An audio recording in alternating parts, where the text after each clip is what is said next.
Boah, ist das abgefahren hier. Das alte Wasserkraftwerk Nietzelgrund, oder das heißt alt, ein bisschen in Betrieb, ist schon irgendwie noch mit der 200 Kilowatt. Ich laber schon wieder zu viel.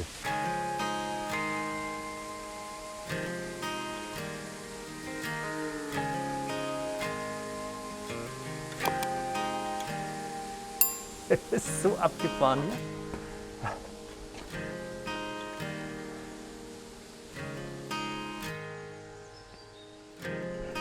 Sag mal was, wir haben nicht 2 Mikrofone dran, das konnte Insta360 ja bis jetzt nicht. Genau. Ja, hat er gesagt. Wir sind schon ein bisschen müde, obwohl wir noch gar nicht so lange unterwegs sind. Wir sind nämlich um 4:30 Uhr heute früh losgefahren, sind ein Stück auf dem Malerweg gelaufen, da kommen wir auch wieder hin. Waren jetzt gerade hier beim Kraftwerk und Hammer hier, wirklich der Hammer.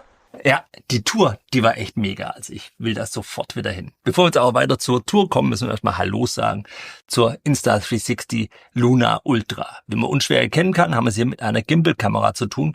So was wie der Osmo Pocket halt. Mit der Luna war ich jetzt, weiß gar nicht, ein paar Wochen schon unterwegs und ich muss sagen, ich bin schwer angetan. Vor allem gibt es 2 Dinge, die es so vorher noch nicht gab und die Kamera echt, die machen sie schon richtig gut. Aber dazu kommen wir noch.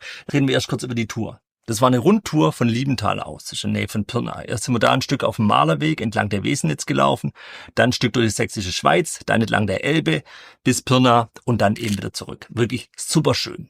Die Fotos, die du gerade siehst, habe ich übrigens auch mit der Luna Ultra aufgenommen. Das könnte man fast als weiteren Punkt aufzählen, der auch für die Kamera spricht. Ich finde die Fotos wirklich super. Da haben wir schon den nächsten Lost Place.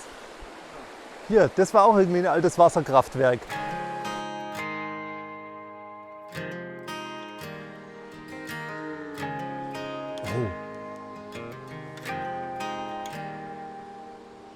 Was haben wir da? Ein Loch.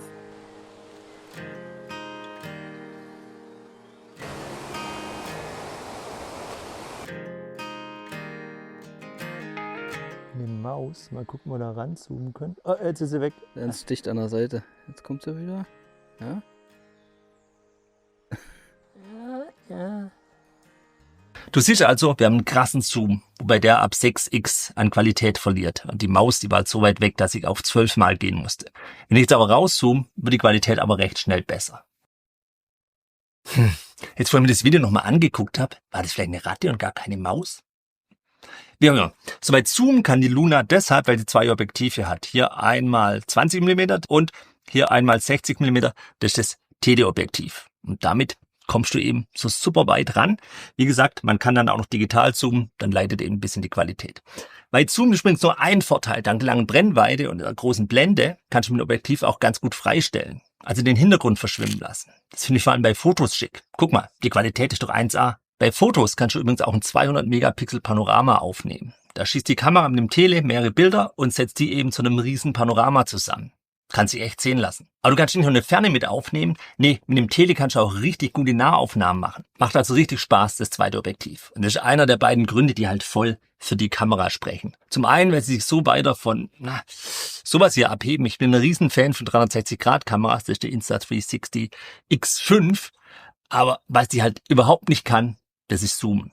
Außer du stehst auf Pixelbrei. Zum anderen, weil die Luna damit näher ans Smartphone rückt. Denn hier haben wir den großen Vorteil, dass wir bei der Brennweite, ich weiß, es scheiden sich die Geister, aber trotzdem sind wir relativ universell bei der Brennweite. Wir haben hier von Superweitwinkel bis Tele alles in einem Gerät drin. Und das haben wir hier jetzt halt auch. Von den 20 mm bis, je nachdem, wie viel Auflösung man opfern möchte, 240 mm, sagt Insta360. Finde ich gut, macht die Sache einfach viel universeller. Zoomen ist ganz einfach, gibt verschiedene Möglichkeiten. Entweder man nimmt einfach diesen Schalter da unten, drückt den hoch oder bleibt sogar lang drauf, dann kann man stufenlos zoomen. Ich habe es auch noch auf diese Taste hier gelegt, um die einzelnen Zoom-Stufen durchzugehen. Mal 3, schalte dann auf das Tele um. Oder du siehst, hier haben wir auch noch einen kleinen Button auf dem Display, wo man auch noch zoomen kann. Da liegt ein Krustenbrot, guck mal. Er meint, ich finde es wieder nicht da, das hier meint er. Hier.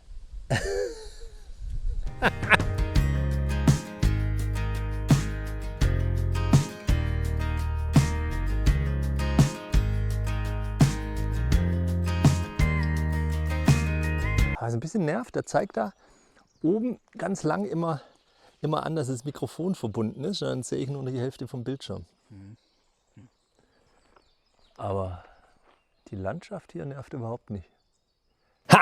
Das Generve gibt's nicht mehr. Ich war damals mit einer noch nicht finalen Firmware unterwegs, aber scheinbar hat man es bei Insta360 gemerkt und in der finalen Firmware verbessert hat. Es ging darum, wenn ich hier die Kamera einschalte, verbindet er sich direkt mit dem Mic Pro und das hier oben stand ewig lang dran, man konnte es nicht wegwischen, jetzt kann ich es wegwischen. Also ganz einfach, Sache gefixt, wunderbar. Cool ist auch, dass man jetzt 2 Mikrofone verbinden kann. Einfach hier runterschieben und dann sind wir hier bei kabellosen Mikrofonen. Hier habe ich jetzt 1 dran. Ich könnte auch noch ein zweites verbinden. Wir hatten 2 Mic Pros dabei, natürlich mit entsprechenden Bildern drauf. Also alles, was du die ganze Zeit hörst, kommt aus diesen beiden Mikrofonen.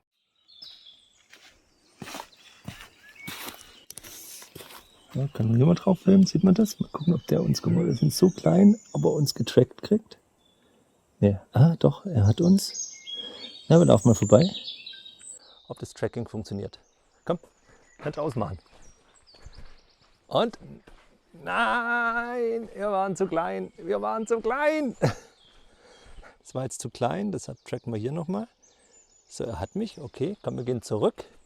So, kannst du ausmachen das Handy. Wir gucken, ob er uns behält, oder mich zumindest. So klein bin ich. Komm, Hardcore noch ein kleines Stück weiter weg. So, jetzt bin ich ja krass gespannt. Na, Gegenverkehr. Und?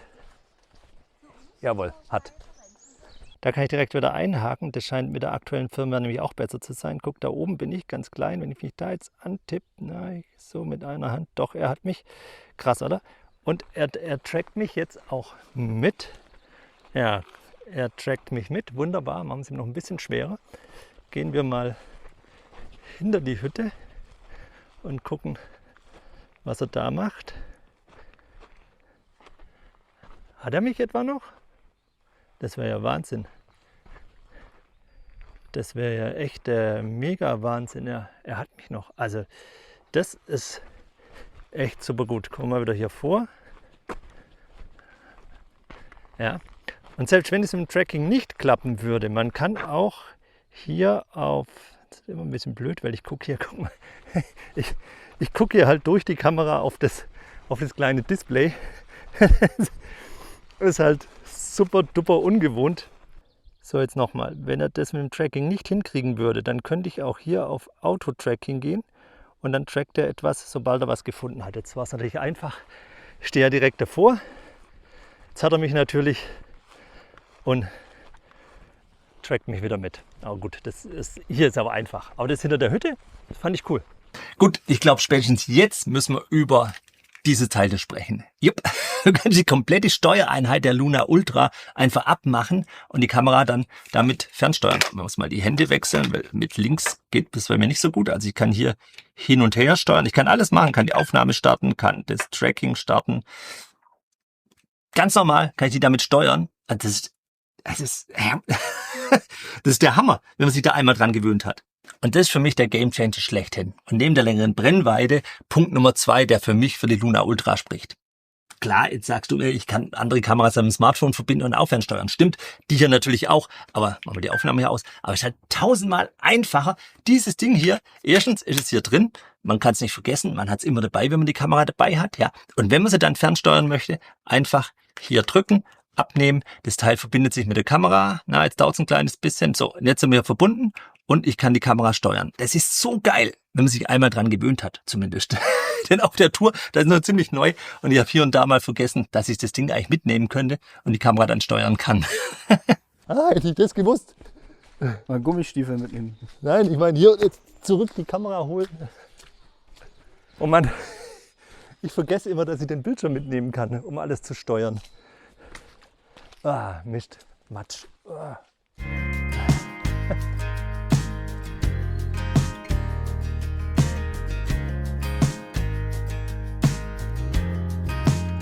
Diesmal habe ich die Fernsteuerung mitgenommen, wir müssen auch schnell machen.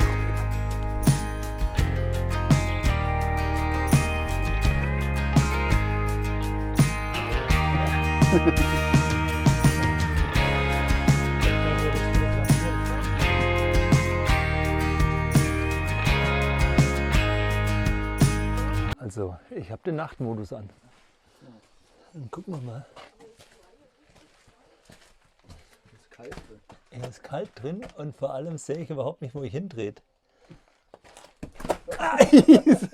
Boah, ich hätte nicht gedacht, dass man da so viel sieht. Ich habe die Steine von mir auf dem Boden nicht gesehen. Das war echt zappenduster. Der Nachtmodus heißt übrigens Pure Video Modus, kennt man ja von Insta360. Also hier Pure Video Modus und man kann mit maximal 4K, hier haben wir es, 4K 60 aufnehmen. Funktioniert erst rein und vor allem ist das Material dann noch brauchbar, wenn auch genug Licht da ist. Guck mal hier, da war ich in so einer anderen kleinen Höhle drin und wenn ich rauskomme, sieht man, dass der Pure Video Modus auch bei genug Licht noch gut aussieht. Ich weiß nicht, mit dem Stativ hier. Mit Stativ meine ich übrigens das hier. Hier bin ich dran hängen geblieben. Ja, ein bisschen sieht man es. Naja, wo gehobelt wird, da fallen halt auch Späne. Das ist ein kleiner Zusatzakku, den kannst du hier unten reinstecken und dann stand eben mehr Akkulaufzeit. Zusätzlich kriegst du noch unten ein Stativgewinde dazu und du hast hier unten so ein kleines, kriegst jetzt ausgeklappt. So, hier ein kleines Drahtstativ, wo die ganze Geschichte eben ein bisschen stabiler steht. Es gibt auch eine Nummer kleiner, dann ohne Akku drin, auch mit Stativgewinde, auch so ein Drahtding dran, auch hier unten einfach reinstecken. Ich kann es einfach mal machen. Dann hast du das hier unten dran oder so einfach wieder abmachen. Ich finde es ein bisschen schade, dass nicht hier unten direkt ein Stativgewinde drin ist, aber ist halt so. Eigentlich ist es auch ganz praktisch, weil man kann es auf dem Stativ lassen und dann wegmachen. Wobei da wäre halt ganz cool gewesen, wenn der Schnellspanner, der Ace Pro 2 oder Ace Pro passt auch oder X5 passt auch, also generell der Insta360 universelle Schnellspanner, wenn der auch hier passen würde, aber passt nicht und passt auch damit nicht. Weiß gar nicht, vielleicht gibt es ein Zubehör, wo das passt oder kommt irgendwann. Keine Ahnung. Und noch eine Sache, der Akku in der Luna Ultra ist fest verbaut. Also kann man leider nicht wechseln. Voll die dritte hier drin.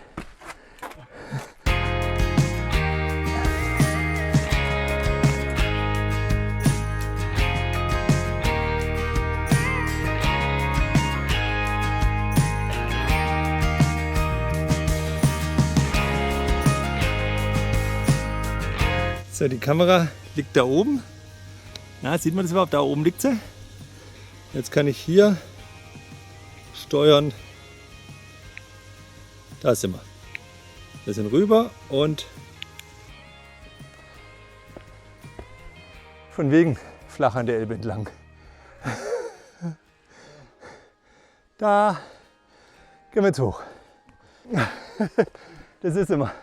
Man denkt, oh, war ja gar nicht so schlimm. Naja, ist ja nicht schlimm. Aber trotzdem. Ist ja schön, macht ja alles freiwillig hier. Und da hinten spiegelt die Elbe durch. Das sieht schwer nach Aussichtspunkt aus. Ja, wie geil. So sieht es also an der Elbe aus. Jetzt probieren wir mal die verschiedenen Farbeinstellungen durch. Ich nehme die ganze Zeit im Pro-Modus auf, aber nicht mit iLog, nicht mit Dolby Vision und alles nur im Standardmodus. Hier müssen wir zwischen Basic und Pro unterscheiden. Klar, sagt der Name schon, im Pro-Modus können wir ein bisschen mehr machen. Erstmal schieben wir hier rüber, dann kommen wir da rein, dann können wir wählen Basic oder eben Pro. Farbfilter gibt es auch in Basic schon. Wenn wir aber zu Pro gehen, haben wir hier noch die Wahl zwischen Standard, das ist das, mit dem ich die ganze Zeit aufgenommen habe. Da haben wir auch schon 10 Bit. Dolby Vision, das ist ein HDR-Format, muss ich dir jetzt nicht zeigen, weil das ja ein SDR-Video ist. Und in Log kann man ja aufnehmen. Da braucht man dann halt eine LUT, damit es wieder schick aussieht. Gehen wir mal zurück auf Standard und hier sind die Farbfilter, die gibt es auch im Pro-Modus. Ich würde sagen, wir gucken es uns einfach an. 4K 30 Pro-Modus, aber Standard. Leica Neutral, Leica Vivid, Leica Chrome, Positivfilm, Negativfilm, CC-Film, MC-Film, Frisch, Cinematic. Ich glaube, da hinten sehen wir sogar die Basteibrücke oder zumindest den Aussichtspunkt davon. Also wenn wir jetzt mal umdrehen und jetzt mal 2, mal 3, mal 6, mal 12 zoomen. Mal 6, und man sieht.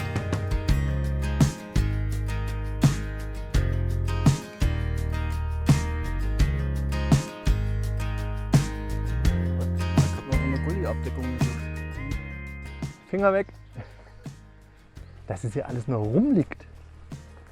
Hier Schienen. Eine Schmalspurbahn, ja, hier auf den das ist von diesen Teilen hier. Ja.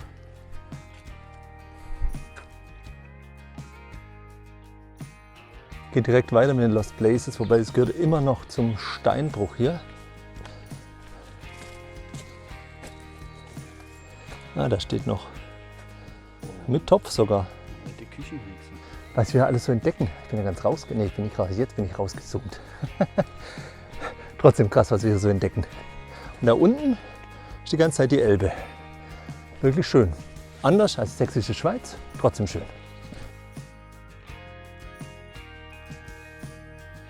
Pirna ist es hier vor uns. Wir leeren gerade die Schuhe aus. Und damit du nicht nur das Mic Pro hörst, habe ich das jetzt weggenommen. Das ist jetzt also der Ton, wie er direkt aus der Kamera kommt mit dem internen Mikrofon der Kamera. Und das Coole ist, ich kann ja hier vorne dieses Teil hier wegnehmen. Hier ist ein Mikrofon drin. So, während Markus noch seine Schuhe putzt, laufe ich mal mit dem Ding. Aber da kann mich ja jetzt tracken, wenn ich da drauf drücke. So, jetzt trackt er mich, genau. Und weil wir hier ein Mikrofon drin haben, müsstest du mich immer noch hören. Wir haben es auch bald geschafft. Einstellen kann man natürlich massenweise in der Kamera, einfach hier rüberziehen. Hier sind wir in Basic, da sind wir in Pro und da kann man alles Mögliche einstellen, aber es sollte kein Tutorial werden, nur dass du mal kurz gesehen hast. Was ich auch noch zeigen möchte, sind die Auflösungen. Das ist aber relativ schnell abgefrühstückt, denn 4K kann die Kamera maximal in 120 Bilder die Sekunde, 8K in 30 Bilder die Sekunde und wenn du noch mehr Framerate haben möchtest, dann kannst du hier sind wir 1080p, sogar in 240 Bilder die Sekunde aufnehmen. Gucken wir es uns an. 8K 30, 4K 30, 4K 60, 4K 120, 1080p 240. Ich brauche nicht mehr. Den Großteil der Tour, dann haben wir 4K 30 oder 4K 60 aufgenommen. Das reicht mir vollkommen aus. Obwohl Pixelpeep mit 8K halt doch nochmal deutlich mehr Details hat. 4K 20 hingegen ist nichts mehr für Pixelpieper. Da leidet die Qualität dann halt schon ein bisschen. Fast zurück am Ausgangspunkt kam noch die Softeisbiene. Hat sich gelohnt. Nicht nur das Eis hat sich gelohnt, die ganze Tour und die Gegend, einfach der Hammer. Und die Kamera? Tja, ich hatte ja vorher schon angesprochen, ich bin ein Riesenfan von so 360-Grad-Kameras. Und bis auf ein 360-Grad-Panorama kann die Luna halt nichts in dieser Hinsicht. Das ist ja aber auch klar, das ist eine ganz andere Art von Kamera. Dafür liefert die Luna eben deutlich bessere Bildqualität als das hier und man kann zoomen und durch die abnehmbare Steuereinheit kann ich halt auch sicherstellen, dass ich im Bild bin, auch wenn ich die Kamera nicht direkt in der Hand habe. Hier habe ich das Problem ja nicht, weil ich 360 Grad habe, aber wie gesagt, es geht alles ganz schnell auf die Bildqualität. Problem habe ich hier nicht. Man muss sich zwar ein bisschen dran gewöhnen, dass man das abnehmen kann, aber das hatte ich ja schon gesagt, wenn man es einmal gewöhnt hat, ist wirklich, wirklich geil. Trotzdem wird die Luna Ultra jetzt nicht die X5 bei mir ersetzen. Ganz bestimmt nicht. Wie gesagt, ist eine andere Art von Kamera. Und trotzdem, wahrscheinlich war in den ganzen Videos, die ich die letzten Wochen gemacht habe, seit ich die Luna Ultra habe, eine oder mehrere Szenen drin, die ich damit aufgenommen habe.